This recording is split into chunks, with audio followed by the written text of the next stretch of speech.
Ladies and gentlemen, this story comes out of New York.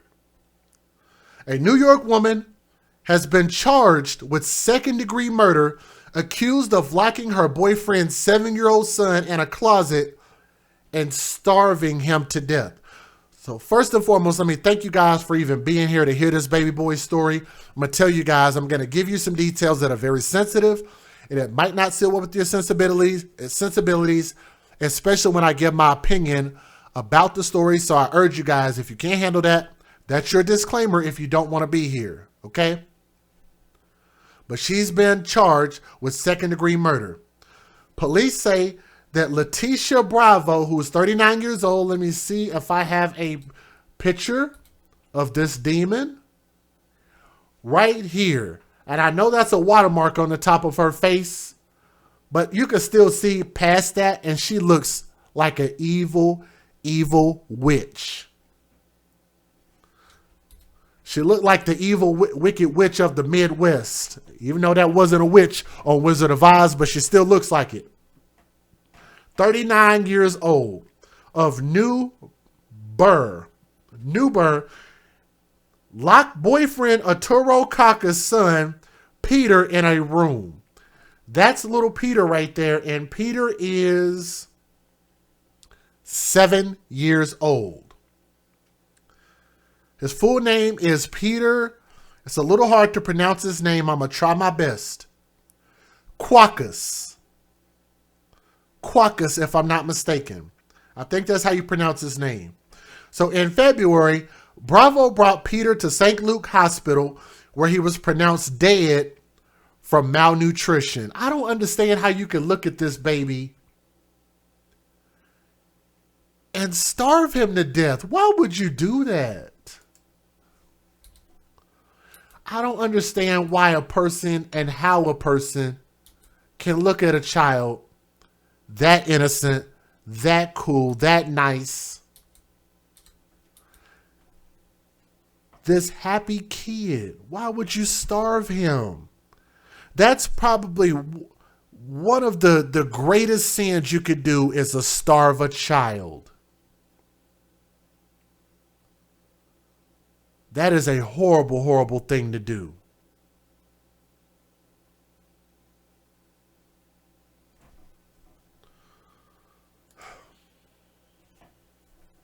Y'all give me just a second. In February, he was brought to the hospital where he was pronounced dead from malnutrition. He was starved to death. Bravo was named his primary caretaker in September of 2020. Also is believed to be Peter's biological mother, but that has not been confirmed. An autopsy conducted by the Orange County Medical Examiner concluded that Peter, who weighed 37 pounds at age 7, you don't even have to know the correct weight category, but you know that don't even sound right. That happened over a prolonged amount of time. 7 years old, 37 pounds. And he had died of malnutrition. It's alleged that Bravo left Peter locked and secluded in a bedroom behind doors, locked from the outside since January of 2021. Peter was in Bravo's care every day except Saturday, which he spent with Quackus. The boy also repeatedly stopped logging on to school online beginning in January, even after Bravo was contacted by members of the district, so they realized that something was wrong. He was brought into the hospital a month later on February the 10th. It's unthinkable that someone would accept the responsibility of caring for a child and then deny that child the basic necessities of life. And I 100% agree.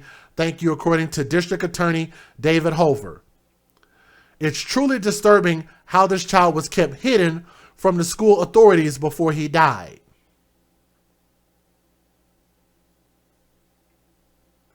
Bravo was arrested on Thursday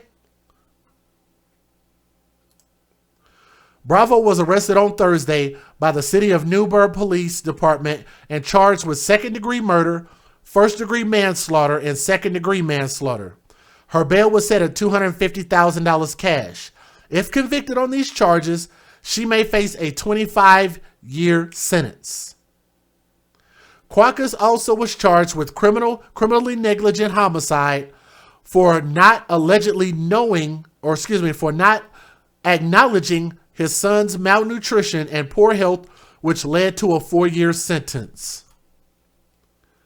He knew something and he should have been charged equally. 4 years for knowing that his son was being killed. Both of them were held in the Orange County Jail and are due to appear in court on October 26th. Let me give you guys the fair usage. That just makes no sense. And I think that's the only picture I have of the dad. I don't know why he didn't have a mugshot that I was able to find. Federal law allows citizens to reproduce, distribute, or exhibit portions of copyrighted motion pictures, videotapes, or video discs under certain circumstances without the authorization of the copyright holder. This is called fair use. It is allowed for purposes of criticism, news reporting, teaching, and parody, which doesn't infringe of copyright under 17 U.S.C. 107. They should get equal amount of time in prison. That's ridiculous. The starvation death of a 7-year-old boy in Newburgh leads to murder charges, and I just thought about something. If you starve a child, you know the child is going to die, right? How is that not premeditated? How is that not first-degree murder?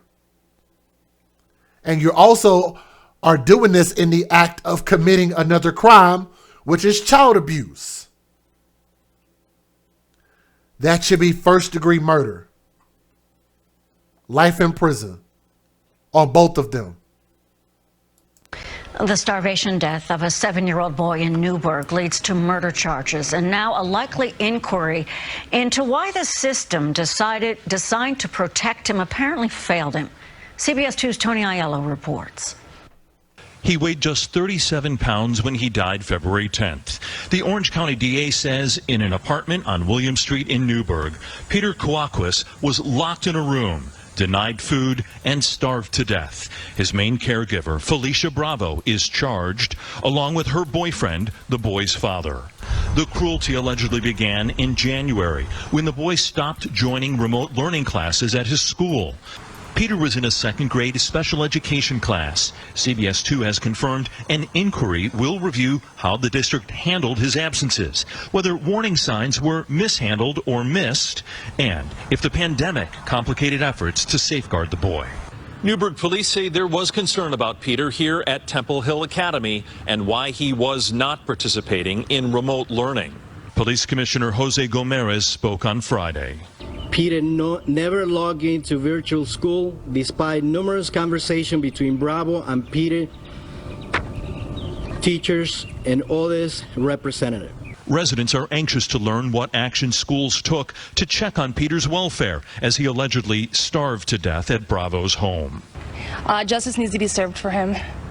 It's just so sad what happened. It's inexcusable. Somebody should be held liable for that. State lawmakers also following the case. A spokeswoman telling me Senator James Skoufis, quote, feels very strongly anybody involved in this child's death needs to be held accountable. If it happens to include school officials, so be it. The district promised in February to provide information to those investigating this tragic death. Tony Aiello, CBS 2 News. News that we are following very closely is some disturbing details in the death of a 7-year-old boy who starved to death back in February. And today, police announced charges against 2 people. CBS 2's Dave Carlin has more.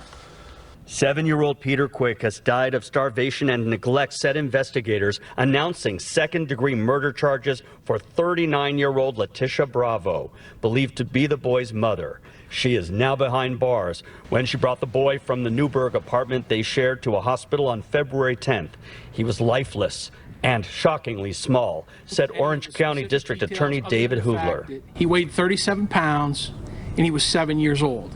I don't think there needs to be much more said than that. He said the medical examiner's findings led them not only to Bravo, who had primary custody of the boy, but also his father, Arturo Cuecas, who lived elsewhere and had the boy with him every Saturday. The father is charged with criminally negligent homicide. Investigators say he should have intervened.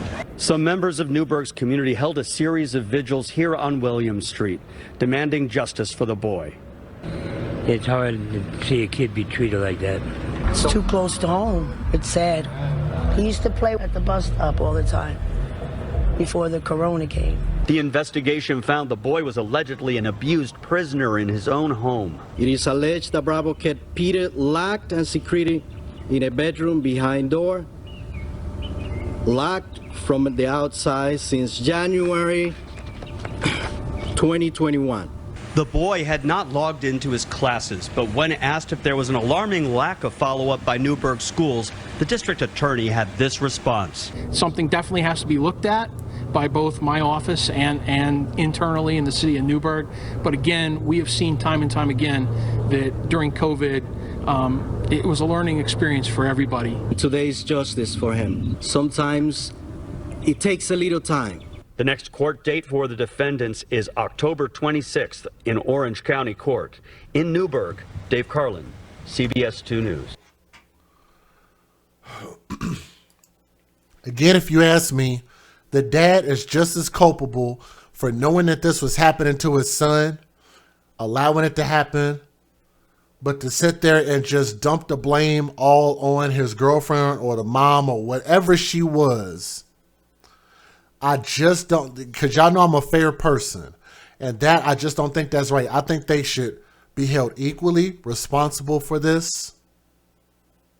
They both should get life in prison, and this should be premeditated. I think to the letter of the law, from my understanding, and maybe the law in this area might be a little bit different in New York, but I thought that first-degree murder is premeditated.